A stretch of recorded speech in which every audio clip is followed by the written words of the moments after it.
معروف امریکی اخبار واشنگٹن پوسٹ نے حالیہ پاک بھارت جنگ کے بعد دونوں نیوکلیئر ہمسایوں کے مابین کشیدہ تعلقات بہتر بنانے کی ضرورت پر زور ڈالتے ہوئے کہا ہے کہ پاک انڈیا سرد جنگ کی صورتحال نے دونوں ممالک کے درمیان ثقافتی رابطے اور تبادلے مکمل طور پر ختم کر دیے ہیں۔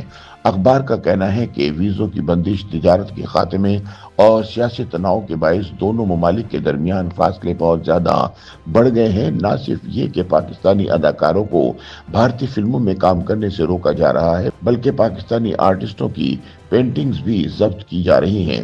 اس کے علاوہ دونوں ممالک میں ایک دوسرے کی فلمیں دکھانے پر پہلے سے ہی پابندی عائد ہے اور ان کی کرکٹ ٹیمیں ہمسایہ ملک میں جا کر کوئی بھی ٹورنامنٹ کھیلنے سے انکاری ہیں۔ واشنگٹن پوسٹ کا کہنا ہے کہ یہ صورتحال مایوس کن ہے کیونکہ ماضی میں کبھی دونوں ممالک نے اس حد تک پابندیاں عائد نہیں کی تھی، لیکن اب جب کہ پاکستان اور بھارت کے درمیان سیز فائر ہو چکا ہے، دونوں حکومتوں کو فوری طور پر باہمی رابطے بحال کرنے کی کوشش کرنی چاہیے، بجائے کہ بیان بازی کے ذریعے دوبارہ سے صورتحال کو کشیدہ کیا جائے جو خطے کو ایک نیوکلیئر جنگ کی جانب لے جا سکتی ہے۔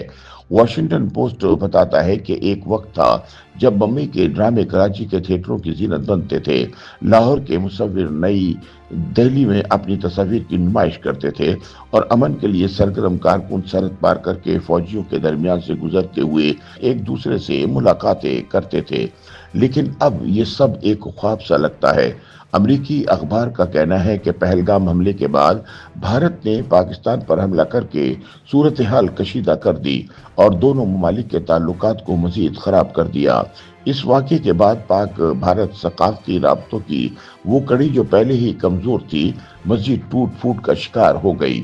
انڈیا اور پاکستان میں کشیدگی بڑھنے کے باعث نہ صرف ثقافتی وفود کے تبادلے روک دیے گئے، بلکہ پاکستان سے علاج کی خاطر انڈیا جانے والے مریضوں کو بھی نکال کر واپس بھیج دیا گیا۔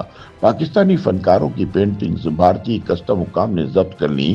پاکستانی اداکار فواد خان کی فلم کو تھیٹرز میں ریلیز کرنے کی اجازت نہ ملی اور پاکستانی اداکاروں کے سوشل میڈیا اکاؤنٹس بھارت میں بلاک کر دیے گئے۔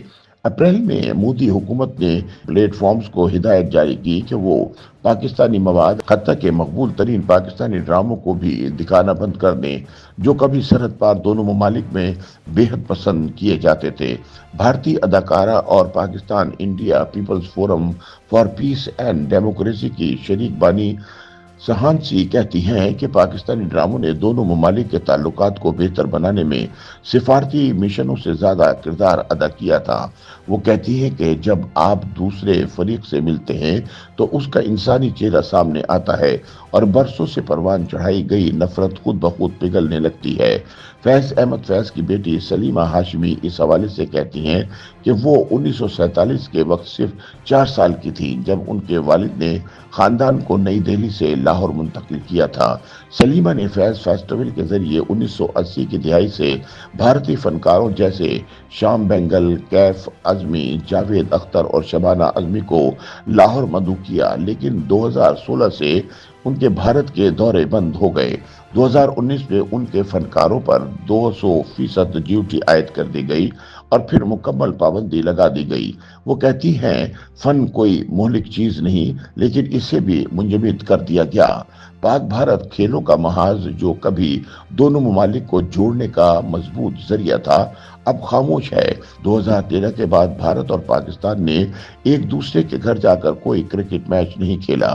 حال ہی میں جب بھارتی ایتھلیٹ نیرج چوپڑا نے پاکستانی کھلاڑی ارشد ندیم کو بھارت آنے کی دعوت دی تو سوشل میڈیا پر شدید تنقید کا سامنا کرنا پڑا، لہٰذا چوپڑا کو مجبور ہو کر یہ بیان دینا پڑا کہ اب یہ دعوت دینا ممکن نہیں رہا۔ واشنگٹن پوسٹ کا کہنا ہے کہ اب جب کہ پاکستان اور بھارت کے مابین سیز فائر ہو چکا ہے، دونوں ممالک کی حکومتوں کو فوری طور پر باہمی رابطے بحال کرنے کی کوشش کرنا چاہیے تاکہ دونوں ممالک آگے بڑھ سکیں۔